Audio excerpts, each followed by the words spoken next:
Hi! Open చేస్తే మనకి 'దేవర' cinema. అసలు 'దేవర' సినిమాలో 'దేవర' చనిపోయారని చెప్పి అందరూ అనుకుంటారు. కానీ నిజానికైతే 'దేవర' చనిపోలేదు. ఎక్కడ కూడా మనకు చెప్పలేదు, చూపియలేదు 'దేవర' చనిపోయినట్టు. జస్ట్ క్లైమాక్స్‌లో ఏందంటే 'దేవర' చనిపోయినట్టు అన్నట్టు చూపిస్తారు. కానీ అదైతే నిజం కాదు. అసలు నిజానికి 'దేవర' ఎక్కడున్నాడనేది ఎవ్వరికి తెలీదు. అది మనకు తెలిసి సెకండ్ పార్ట్‌లో అయితే చూపిస్తాడు 'కొరటాల శివ'. వర, వర ఇంత ఫైటింగ్ చేస్తూ, ఇంత చేస్తూ కూడా ఎందుకని అసలు నేనే ఇదంతా చేస్తున్నానని ఎందుకు చెప్పడు.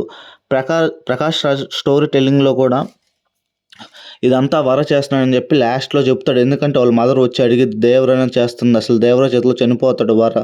కన్న తండ్రి అయినా సరే కన్న కొడుకుని చంపేస్తాడన్నప్పుడు ప్రకాష్ రాజ్ చెబుతాడు. ఇదంతా చేస్తుంది దేవర కాదు వర అని. అక్కడ వాళ్ళ మదర్ అయితే తెలుసుకునిద్ది ఈ నిజమైతే. కానీ సెకండ్ పార్ట్‌లో మనకేం చూపిస్తారంటే అసలు దేవర అసలు ఎందుకు ఇట్లా చేస్తున్నాడు ఏంటి అనేది. ఒక్కసారిగా సడన్‌గా ఎందుకు మారాడు. దేవర చైల్డ్‌హుడ్‌ని కూడా మనకు చూపిస్తారు. ఎందుకంటే దేవర చైల్డ్‌హుడ్‌లో ఎట్లా ఉండేవాడు ఏంటి అనేది అయితే మనకు చెప్పలేదు. ఇదంతా మనకు సెకండ్ పార్ట్‌లో అయితే దొరికిద్దనమాట. ఎందుకంటే దేవరని జస్ట్ ఆ ఆయుధ పూజ కాడ బైరాతో ఫ్రెండ్‌షిప్పు మామూలుగా ఈ ఫైటింగే చూపించారు కానీ అసలు చిన్నప్పటి నుంచి అసలు సొరచేప ఒక డైలాగ్ ఉండిద్ది.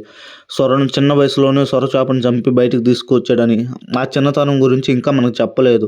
దేవర పెద్దయినాక స్టోరీ వర అడుగుతాడు. నాన్న ఎప్పుడు తాతల స్టోరీయేనా నీ స్టోరీ చెప్పవా అని.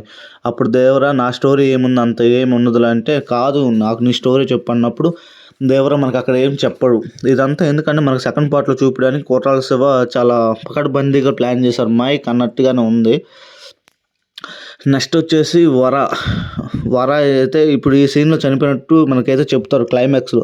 కానీ నిజానికి అక్కడ కూడా వర మాక్సిమం చనిపోయి ఉండడు. ఎందుకంటే దేవర అక్కడ నమ్మించినట్టే సేమ్ వర కూడా ఇక్కడ ఈ పార్ట్‌లో నమ్మిస్తున్నాడు. ఇదంతా మనకు నెక్స్ట్ పార్ట్‌లో అయితే తెలిసిపోద్ది. మీరు అనుకుంటున్నారా దేవర అక్కడ చనిపోయాడని? లేదా వర కూడా చనిపోయాడని మీరు అనుకుంటున్నారా? నిజానికి ఇద్దరు చనిపోలేదు. ఇద్దరు బతికే ఉంటారు. కానీ దేవర అయితే వస్తాడు, తిరిగి వస్తాడనమాట. దేవర కోసం వెయిటింగ్. దేవర నామ సంవత్సరంగా పిలుస్తా అంటున్నట్టు నిజంగా అట్లాగే ఉంది.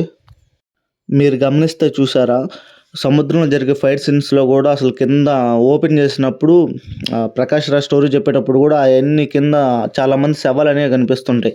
అంత చిన్న వయసులో వర అయితే చేయడు. ఎందుకంటే ఆ ఫైట్ చేసింది కూడా దేవరానే.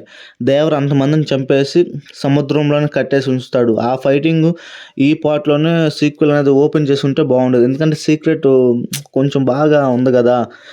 అది కూడా నెక్స్ట్ పార్ట్‌లో అనేది కొరటాల శివ తీసుకొస్తాడని అయితే అర్థమైపోయింది. కానీ అసలు ఆ ఫైట్ చేసింది ఎవరు ఏంటనేది అయితే నిజంగా అయితే దేవరనే చేశాడు ఆ ఫైటు.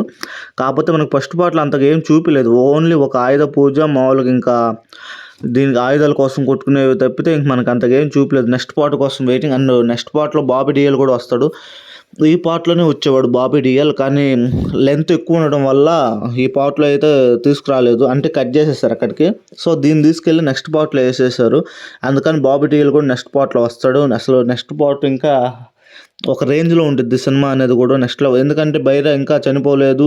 బైరా సిద్ధం చేసిన సైన్యం చనిపోయారు కానీ బైరా చనిపోలేదు. బైరా మళ్ళీ పై ఎత్తు ఏస్తూనే ఉంటాడు. కానీ ఇక్కడ నాకు అనిపిస్తుంది శ్రీకాంత్ ఏమన్నా మెయిన్ విలన్ అవుతాడా అనిపిస్తుంది నెక్స్ట్ పార్ట్‌లో వచ్చేసి. ఇంత మంచితనంగా ఉంటున్నాడు. అసలు ఏం అనట్లేదు. రాయప్ప అనే క్యారెక్టర్‌లో ఉన్నాడు శ్రీకాంత్. కానీ శ్రీకాంత్ ఏమన్నా నెక్స్ట్ పార్ట్‌లో విలన్ అవుతాడేమో అని ఒక సైడ్ నుంచి కూడా నాకు అనిపిస్తుంది. ఎందుకంటే అతని మంచితనం అతను సైలెంట్‌గా ఉంటున్నాడు. ఎలాంటి తప్పు చేయనట్టు. సో చూడాలి నెక్స్ట్ పార్ట్ కూడా. ఎందుకంటే శ్రీకాంత్ మళ్ళీ ఇలాంటి మంచి క్యారెక్టర్ పోషిస్తున్నాడో లేకపోతే శ్రీకాంత్ క్యారెక్టర్‌ని వాళ్ళు విలన్‌గా చూపిస్తాడనేది కొరటాల శివ ఈ పాయింట్‌లో కూడా ఒక రకంగా మనం ఆలోచించుదాం. అండ్ నెక్స్ట్ పార్ట్ వచ్చేసి ప్రకాష్ రాజు కూడా అసలు వరాన్ని నేను చంపను అంటాడు. కానీ వరాన్ని అక్కడ బోట్ కింద వేసి చంపుకుంటాడు. ప్లీజ్ సబ్స్క్రైబ్ చేసుకొని లైక్